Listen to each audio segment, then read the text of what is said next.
Assalamualaikum warahmatullahi wabarakatuh. Hamdan wa syukronillah. Selamat datang, selamat berjumpa kembali di channel Tahta Spiritual. Kalau Anda kebetulan berprofesi sebagai tukang memotong pohon, pasti acap kali menemui pohon yang disinyalir angker. Ya, banyak pohon-pohon di hutan ataupun di suatu lokasi tertentu yang dihuni makhluk gaib, terutama adalah pohon-pohon besar yang rindang. Kalau kita berkunjung ke Pulau Bali, pasti melihat adanya pohon-pohon yang dikasih balutan kain, yaitu kain poleng namanya kalau tidak salah ya. Kain poleng ini yaitu dengan motif hitam putih kotak-kotak.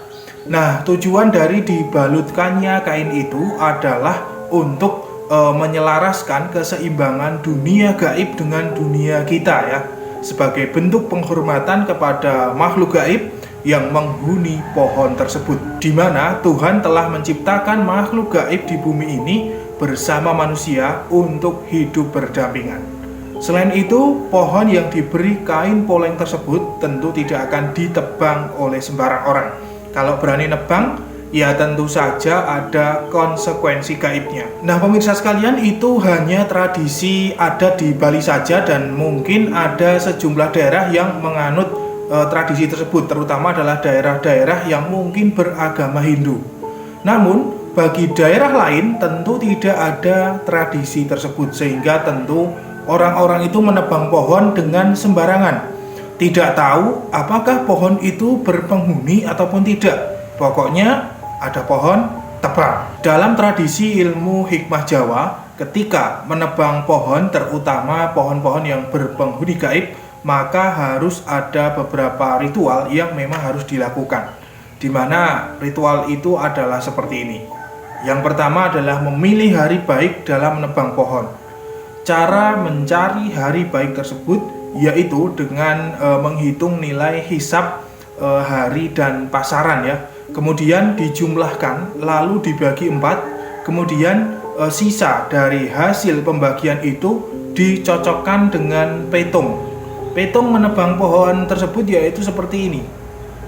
Yang pertama adalah lemah, kemudian yang kedua sangyang, yang ketiga kayu, yang keempat demit. Lemah itu artinya loro, loro itu sakit ya. Kemudian sangyang itu artinya lesu atau lemah. Kemudian yang ketiga kayu itu artinya becik atau bagus. Yang keempat adalah demit, artinya ketaton. Ketaton itu artinya luka, akan ada suatu musibah atau sakit seperti itu. Nah, kalau kita lihat dari keempat petung tersebut, itu harus mencari hari dan pasaran yang jatuh pada petung kayu, yang artinya adalah baik atau bagus ya. Kalau jatuh di selain petung kayu, maka kemungkinan besar ataupun besar peluangnya orang yang menebang maupun keluarganya itu bisa jadi akan terkena sengkolo. Sengkolo itu adalah musibah besar yang akan diterima, misalnya sakit atau hartanya itu habis, hilang, kemudian kecelakaan, bahkan sampai ada yang sengkolo itu seseorang itu sampai meninggal dunia. Nah, agar lebih mudah saya kasih contoh. Misalnya seseorang itu akan menebang kayu di hari Selasa Pon. Nah, Selasa ini nilainya 3 dan Pon nilainya 7. Silahkan dilihat pada tabel ini, yaitu tabel nilai hari dan nilai pasaran ya, hisab hari dan hisab pasaran menurut pakem dari ilmu Jawa. Kalau dijumlahkan itu Selasa Pon itu 7 ditambah 3 adalah 10. Kemudian dibagi 4 ya, 10 dibagi 4 itu mendapatkan 2, lalu sisanya 2. Yang diambil itu adalah sisanya ya, bukan hasil dari pembagian itu, tapi sisanya, yaitu sisa 2. 2 itu kalau dihitung itu jatuh pada petung sangyang, maka berarti lesu atau lemah. Berarti jangan menebang pohon di hari Selasa Pon karena jatuh pada sangyang. Maka untuk mensiasatinya silahkan cari hari yang lain, jangan hari Selasa Pon. Begitu seterusnya sampai ketemu hari yang baik yang jatuh pada petung kayu. Nanti silahkan dicoba dan silahkan dicari sendiri. Kemudian yang kedua, setelah mencari hari yang baik, lalu melakukan yang namanya selamatan atau wilujengan. Selamatan di sini ada beraneka ragam. Misalnya adalah tumpeng, terus ingkung, jajan pasar, bunga, kemenyan, dan berbagai makanan-makanan tradisi ataupun sesaji-sesaji yang lainnya. Selamatan di sini pemirsa itu dimaksudkan agar dalam melakukan pekerjaan itu diberi kemudahan. Tidak ada halangan apapun ya. Selamatan itu berfungsi sebagai permohonan doa kita kepada Tuhan. Kemudian ada juga mungkin sesaji, itu permintaan mungkin dari makhluk gaib penghuni pohon tersebut. Asal sesajinya tidak neko-neko, tidak masalah, kita sajikan apa yang mereka minta.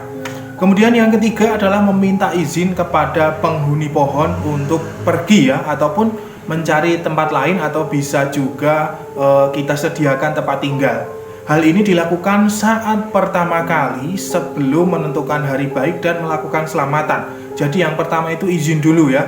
Kalau penghuni pohon itu tidak mengizinkan, itu bisa dilakukan negosiasi secara baik-baik sampai benar-benar ada kerelaan. Di sini dibutuhkan seseorang yang memang pintar sekali untuk bernegosiasi.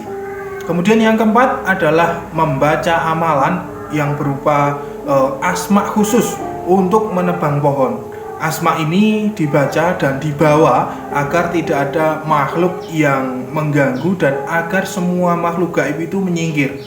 Untuk mendapatkan asma ini, kami menyediakan ijazahnya secara khusus dan lengkap dengan mahar yang sangat terjangkau. Silahkan langsung hubungi kontak kami yang ada di kolom deskripsi video ini, atau nanti di akhir video juga ada kontak kami yang tertera. Nah, kalau Anda membutuhkan, segera saja ambil ijazah ini, atau mungkin teman Anda atau siapa, silahkan ambil ijazahnya, kemudian bisa untuk pegangan Anda untuk mendorong pekerjaan Anda, yaitu sebagai penebang pohon, agar aman, tidak ada halangan apapun. Nah, itulah pemirsa sekalian, tata ritual menebang pohon yang disinyalir angker berpenghuni gaib.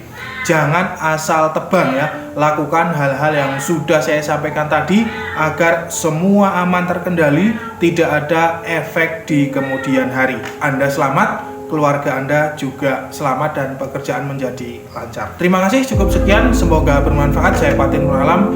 Wabillahi taufiq wal hidayah. Wassalamualaikum warahmatullahi wabarakatuh.